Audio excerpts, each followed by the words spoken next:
Hey guys, welcome back to another episode of the Mind Muscle Connection podcast. Today is a solo episode, and I have a topic I want to go into, and it's around something strategy that we can implement to stay leaner and healthier year round. And I think the strategy can be especially helpful during the holiday season as well too. This is a strategy that, one, I have clients focus on at all times, but really try and hone it in during this period of time as well too. And that's around a high energy flux lifestyle. So we will talk about what that is. But first, before I go into that, if you are interested in learning more about a body recomp, what it is, how to do it, the importance of focusing on body comp over just scale weight, the two types of body recomp that I'll have clients go through. And then again, 10 things that you need for body recomp. Then my free checklist is for you. And the link to that is in the show notes. So make sure you go and grab that there. All right, let's talk about the high energy flux lifestyle. So again, I think this can be great. So I'm going to talk about what it is.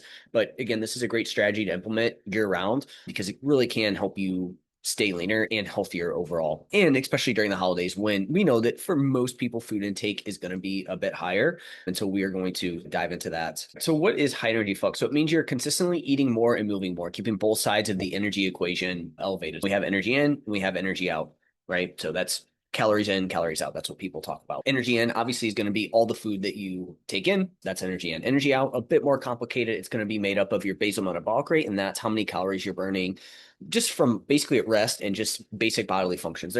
We have a small capacity to be able to increase and decrease that, but a lot of it is just to run your body there. Thermic effect of food. So how many calories you are expending, absorbing and digesting food, exercise activity, right? So that's dedicated exercise. And then we have NEAT, non-exercise activity thermogenesis. And that can be, some people count walking in there, some people don't. It just depends, right? If you don't count walking in that, then it would go into exercise activity. So those are two levers though that we have that we can pull to increase our energy outside of the equation, right? So we know that's again, that comes down to your calories in, calories out. How many calories, if you're taking in more calories than you're expending through all four of those things, you'll see your weight come up over time.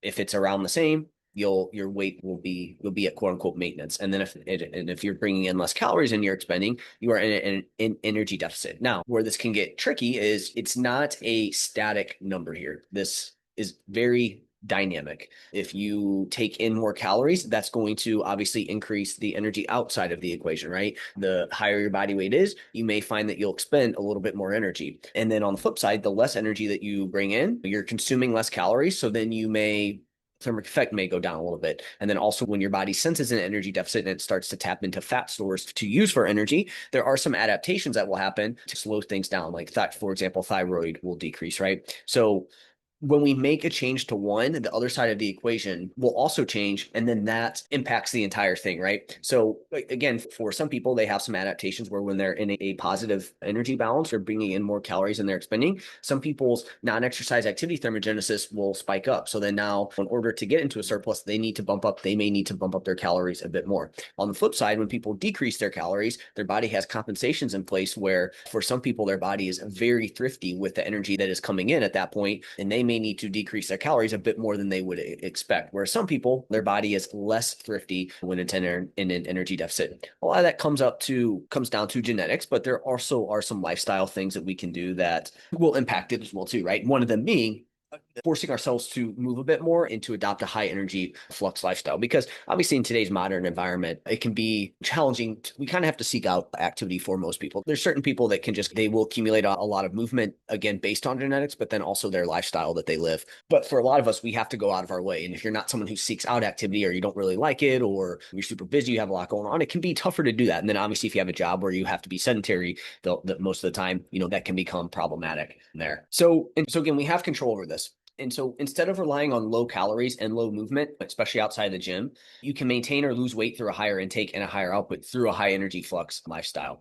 Because that's what a lot of people do. I actually just had a conversation with my aunt last night at Thanksgiving, and she was saying how she's always kind of been someone who's always talked about doing fad diet. She's always done fad diets and really low calories and stuff. So I don't eat a lot because I don't exercise, and it's worked for me for years. And again, that is where people will go to, is they're like, I don't really like exercise to stay skinny or whatever. I'm just going to eat low calories. And again, we know that there's unique benefits of exercise, and especially for postmenopausal women, they need to do some form of resistance training that can this is not only, and we'll talk about the issues with this, but that low calorie intake and then also low movement on top of it, that's a low energy flux. Whereas a high energy flux is, hey, we're bringing in more calories. And as I said, our body can sometimes adapt to that and then we can bring in higher calories and expend more calories and have this high energy flux, right? More energy coming in and out of the body. And I'll talk about some benefits of this method. But again, some things people get wrong. Low calories plus low movement is low energy flux. I think that this is problematic. We're meant to move, and when we get into this low energy flux, now we're at low calories, low movement, and then now we're at a higher risk of nutrient deficiencies. And the body's likely to adapt to any sort of energy deficit at this state. And you're just going to see a dysregulation of appetite and everything like that. Now, if someone just cannot move for whatever reason, again, I don't know what those reasons would be. Obviously, some sort of injury, some sort of condition, or whatever it may be, then okay, maybe this would be something we may have to adopt. But for most people, it's better to have a higher energy flux lifestyle. And saying this is where some things can go wrong also is very low calories or continually decreasing them, plus very high movement and exercise demands for long periods of time. And this equals prime, like you end up being primed for metabolic adaptation and burnout. So this is a mistake that people will make with this concept is, oh, I can just move more, and then that will offset any calories that I eat. And I want fat loss, so I'm going to have a really low caloric intake. And that's just going to lead to, that's where things become problematic when you start to see this sort of mismatch of low calories, high movement. And that gap continues to widen, which you will see because that works for a little bit. People are like, okay, this is what I need to do. But that really does slow down fairly quickly. And again, you're primed for that metabolic adaptation and burnout that I'm talking about. So fuel and recovery must match the increased demand. And that's probably one of the biggest mistakes people will make with this concept is just having that very low calories and very high movement and exercise demands for long periods of time. I think that can be a strategy that we could use in the short term. But when we do that for extended periods of time, that's where it can become super problematic and we can run into these issues of metabolic adaptation and burnout. And the thing with metabolic adaptation, I've spoken about this plenty of times in the past, that's not like a death sentence. Like you have your body adapts and then you're just screwed, your metabolism's screwed. No, it will adapt to what you're doing to it. And it's very flexible. And so once you start to bring in more calories, it will start to adapt the other way in the positive direction, right? So as I was saying earlier with calories in, calories out, the body will adapt to whatever energy balance you're in. And again, for some people, their bodies will adapt to a energy deficit more than others. And then obviously as that gap starts to widen, hey, you have this high energy expenditure, low caloric intake, your body will start to adapt quicker and quicker to that. And the reason being is the body's gonna be like, all right, so we're losing energy here, right? Like this, like we need to figure out what the hell is going on, and so we need to put a stop to this, right? It would be the same thing as if you were looking at your savings account or whatever, and it's okay, there's a hole somewhere here. I have to stop spending money. Like I have to figure out what is going on here to stop the bleeding here. And it's the same thing where the body's okay, what is going on? We're losing energy here. We don't have as much coming in. Now we need to start to slow things down. And again, for some people, you have some people that happens and they're like, holy crap, all right, I do not like this. I need to stop all spending. And people are a little bit more, I think everyone gets anxiety around that, but some people more so than others. And the body's kind of the same way, right? Like some people's genetics will be a little bit more thrifty to that. So again, the very low calories plus high movement and high exercise demands is going to be problematic over extended periods of time. What's an extended period of time? I'm thinking probably anywhere from 4 to 8 weeks or longer is where you would start to see that become problematic. And then the third kind of thing that people get wrong is thinking you can continually increase calories and movement. There's a time, recovery, and metabolic ceiling, i.e., you can't just continue to increase up to 6,000 calories in a cut by just moving more. So this is the other problem with this concept is, oh, wait, so you're telling me I can move more and then I can eat more and I can have a higher caloric intake to maintain or to lose weight? Yeah, you definitely can. There's a ceiling to it, okay? There's a time ceiling to it. The amount of time you would have to put into that would be astronomical. So for a lot of people, we want to find that sweet spot of what is the most time that you can dedicate to movement. And again, finding ways to build this into your day is going to be super helpful as well too here. But there is a time aspect to it. You're not going to be able to just exercise for 25 hours a day. You obviously wouldn't even be able to do 24 hours a day, but that is our theoretical limit here. But then on top of it, the limit is also recovery. If you're in a deficit, like even if your calories are higher and your energy expenditure is higher, there's still a recovery bottleneck that we need to account for here. We can't just continue to push that up. Now, obviously, if you're at maintenance or surplus in adopting this high energy flux lifestyle, your recovery is going to be a bit better, but there still is going to be a recovery constraint, right? So let's take this for example. I just said in the last example, hey, you have a 24-hour time limit there. That's our kind of bottleneck from a time perspective. If we take that from a recovery standpoint, you could exercise for 24 hours, but now you're not going to sleep. So then that becomes a limiting factor. But from another recovery standpoint, if you exercise for 24 hours, the longer you're going to exercise, like some of it's going to have to be lower intensity, right? You can't also just max out for 24 hours out of the day because your body won't be able to keep up with that. So there is a recovery bottleneck here. And then lastly, there is a metabolic ceiling as well too here, meaning you can't just continually burn more and more calories. And can't you just continue to eat more? Yes, but you also aren't able to just continually eat more and more calories, right? There is going to be that ceiling, and it's going to be different for everyone. So it's hard to say, right? So I think the big issue is that from a digestion standpoint, your body's only going to be able to absorb and digest so much food. Because if we think about this, if we get to let's say 10,000 calories. If you get to 10,000 calories, to eat 10,000 calories, some of that's going to have to be tastier, more processed, calorically dense type foods.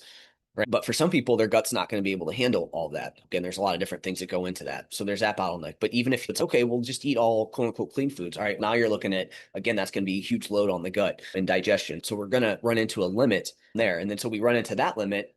And then now, if we try to expend more energy, eventually you're going to run into a deficit, even if it's at a higher intake. And what happens there? Now your body's going to start to compensate. So there is also a metabolic ceiling from doing this. So we can't just go up to 15. We can't eat 15,000 calories a day and expend 15,000 or 14,000 calories. There's going to be a limit there. So from my understanding, the sort of number is 2.5 times your basal metabolic rate. So what does that mean? Again, we're probably looking at anywhere from the max someone's going to be able to spend in a day is probably 5 to 10,000 calories. And that's still going to be really challenging to do. Someone may hear that and be like, okay, cool. That's still going to be challenging. And I bet most people are probably going to fall within that maybe 3 to 5,000 there. So again, there is going to be that bottleneck from a metabolic standpoint. So there are time, recovery, and metabolic ceiling. And my goal as a coach with clients is to figure out, okay, what is the most that we can do with all these things there? If someone, they can only work out 3 days a week and they can only get 8,000 steps a day, it's okay. For you, we're going to live a high energy flux lifestyle. But to somebody else, that may be low. But for you, with all these things into consideration here, and for that person, time is going to be the biggest bottleneck. So again, it's like, all right, can we find ways to get more movement in throughout the day there? And then someone that does have the time, they can get 15,000 steps per day, and they exercise 5-6 days a week. They can weight train, do some cardio. For them, we're looking at more of a recovery and metabolic ceiling on that standpoint, and probably more so a recovery bottleneck there. And then obviously you have like endurance runners who are going to be on the extreme, and their ceiling's probably going to be a metabolic ceiling from that standpoint. All right, so let's talk about benefits of a high energy flux lifestyle. So first, better appetite control. So more movement equals better hunger signals. So your appetite's just going to be more regulated. You're going to have less cravings, less food noise.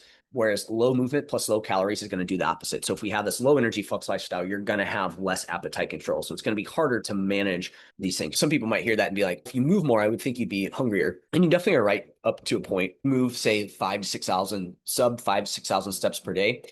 You're probably going to have a dysregulated appetite. You get to that 6 to 15K mark per day, and you're going to have a much better regulated appetite there. And then obviously once you start to move higher and higher than that, then that's where you're probably going to start to see some potential hunger increase just from a standpoint of your body just needs more fuel. So we're going to have better appetite control, better overall and metabolic health. So overall health and metabolic health. Moving more improves how your body uses fuel. You're going to have better blood sugar control, and movement is good for the body and brain. All these things are going to be beneficial from a brain health standpoint, overall health standpoint, and a metabolic health standpoint. When we are in good metabolic health, fat loss and muscle gain is just a much simpler process there. 3, another benefit is you get to eat more and you get more nutrients. So a higher output means you can eat more food. So we talked about, hey, you're going to be able to you expend more energy. You're going to be able to bring more energy in and be able to maintain or drop weight or even gain weight, obviously, at a higher intake. And this can make it easier to get in the right amount of nutrients for your body. That's one of the downsides of a low flux lifestyle is like now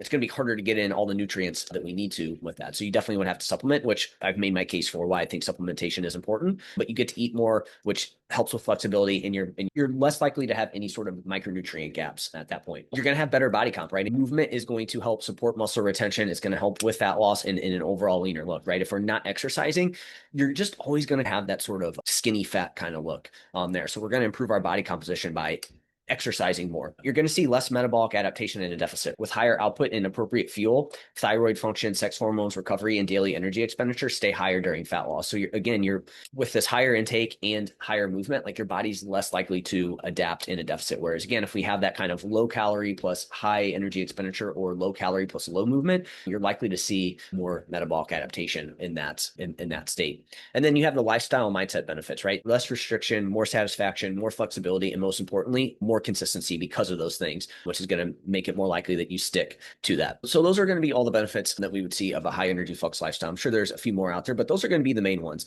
And again, I think the big ones being better appetite control, better overall and metabolic health, and better body composition. That's what most people are after. And then obviously the lifestyle mindset benefits is nice too, right? You get more flexibility. You don't feel like, oh crap, I can't have anything because I don't move at all. One thing to keep in mind here is high energy flux is not just more steps. Yes, it can be more steps, but it's a blend of lifting and cardio, higher daily steps, more activities outside the gym.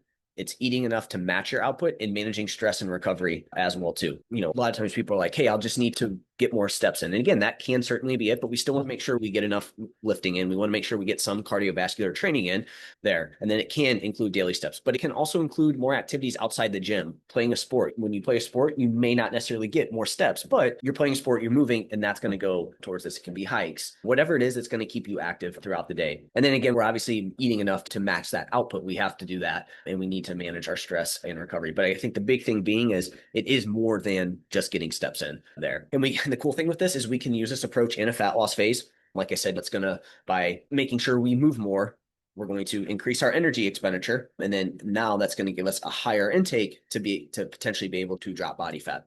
We can do it in a building phase for at maintenance or in a small surplus. If we're increasing our energy expenditure, now we can have a higher caloric intake to match that. Now you're able to do more in a building phase. And then you could also do this in a phase where you're maybe not trying to focus on anything. Again, I've made the case for why I don't believe in just a maintenance phase where you're not really doing anything. I think you're either in a fat loss phase or you're either in a building phase. And in a building phase, even if you're not necessarily pushing things super hard, like you're still doing something to move forward. You're allocating whatever resources you can give to building during that period of time. So then that way you do continue to move forward. It just may be a bit slower than when you have more resources available, which, let's be honest, a lot of people are always going to have something going on.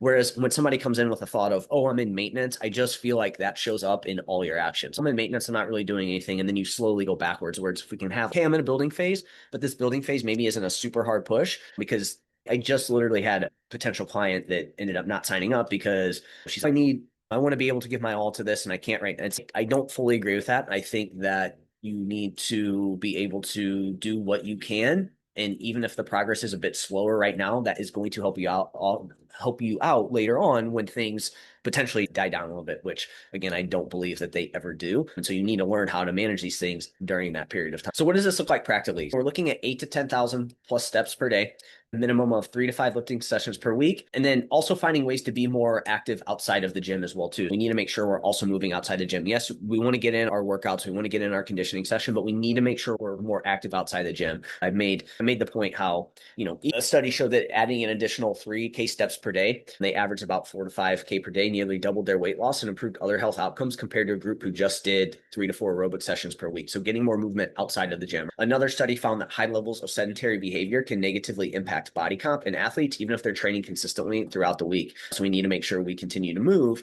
outside of the gym. And plus, there's other studies showing how sedentary behavior can impact body comp and metabolic health, regardless of overall activity levels, right? So we want to break up that movement throughout the day. So if we just get our one workout in for the day and that's it, we're probably not maximizing things there. We need to make sure from an overall health standpoint, we need to make sure we're moving outside of the gym as well too. Continuing to do some conditioning and cardio about 1 to 3 times per week. And like I said, what does this look like practically? We need to match our food intake to those training demands. So if you're finding that you're ravenously hungry, your weight's trending down super quickly, like we need to make sure we match our food intake, and we would need to increase our calories in that state. And I'm going to talk about how this can potentially become problematic if you don't also do that. We need to also make sure we manage stress and recovery. So this is going to be key in this, because if we're increasing our output, that is going to come at a recovery cost, and we need to make sure we're taking that stuff into consideration. I've seen a lot of people that, that do this sort of lifestyle, and they're going to be the ones that are more likely going to push this lifestyle and be the ones to do it, are also the ones that are burning the candles at both ends, and they're not recovering. And then it can become problematic for you. And that goes in hand with, hey, we need to also dial in our sleep and circadian health. We need to make sure that's in check there. So this isn't just move more and do more exercise. It's also making sure we manage the other things as well too outside of the gym, because that's going to be super important. So I think with the high energy flux lifestyle, a lot of it is really going to come down to doing more things outside of the gym from a movement standpoint, but then also making sure you're recovering and have good recovery practices. So let's take an example. So a low output person, a low energy flux lifestyle may be able to maintain at maintain their weight at 2,000 calories. However, a high output version of that same person may be able to maintain at 2,500 plus calories. So the low output person, let's just say they're working out 3 times a week, doing some weight training, and then they average about 5,000 steps per day. Okay.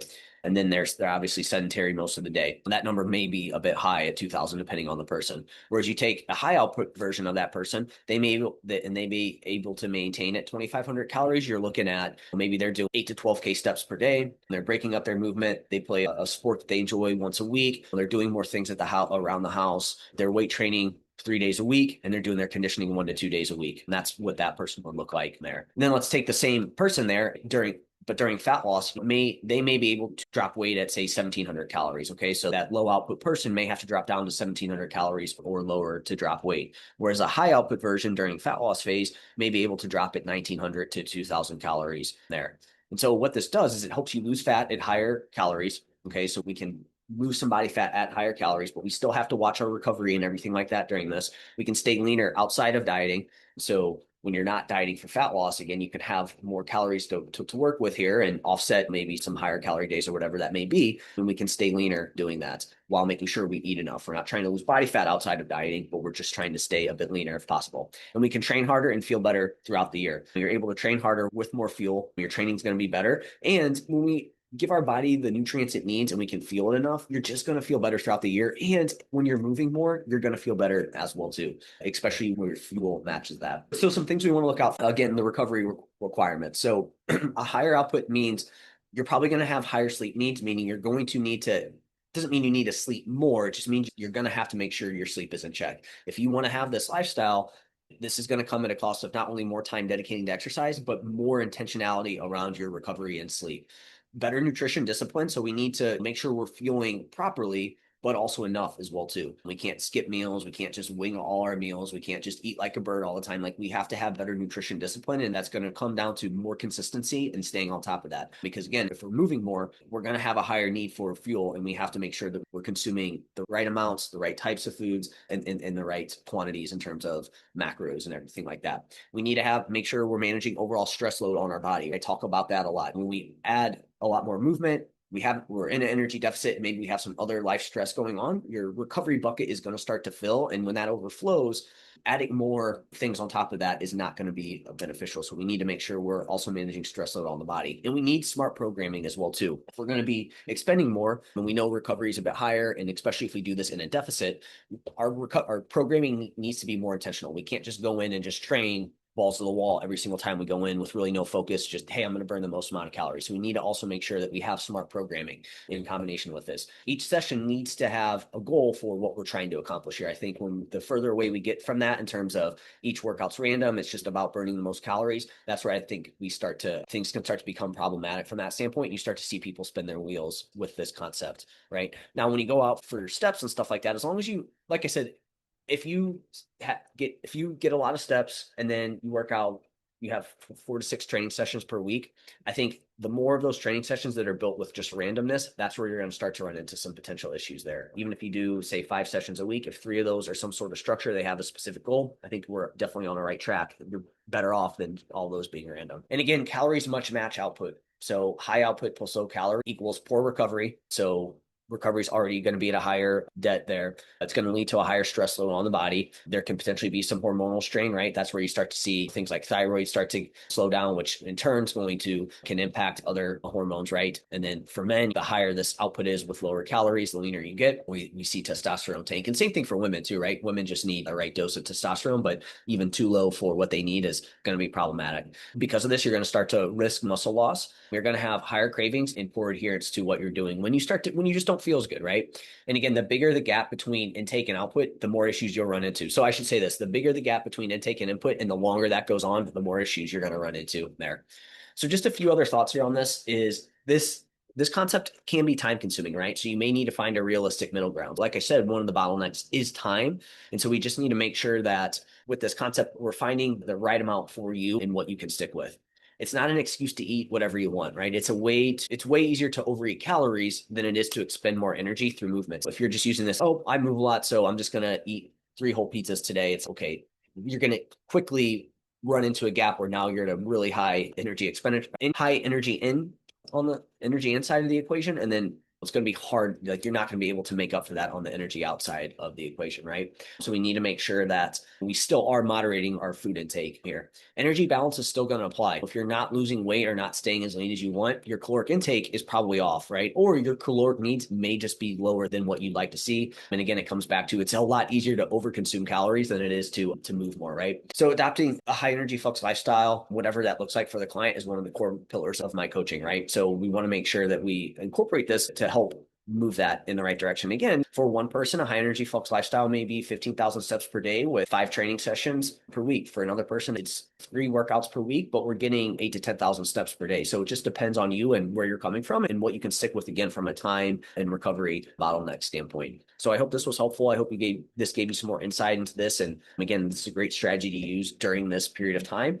If you have any questions on it, just follow me on Instagram, Jeff, HOEHN_. That's where I'm most active. And then if you found this podcast be helpful in any way, if you could leave a rating and review, that would be super helpful. Appreciate everybody that listens, and I'll talk to you soon.